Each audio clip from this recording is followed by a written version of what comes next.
نحمده ونصلي على رسوله الكريم أما بعد فأعوذ بالله من الشيطان الرجيم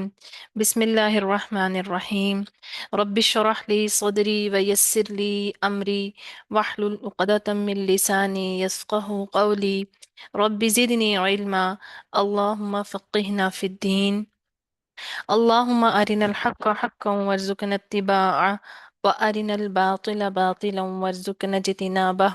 اللهم اجعل عملي كله صالحا واجعله لوجهك خالصا ولا تجعل لأحد فيه شيئا آمين يا رب العالمين. السلام عليكم ورحمة الله وبركاته.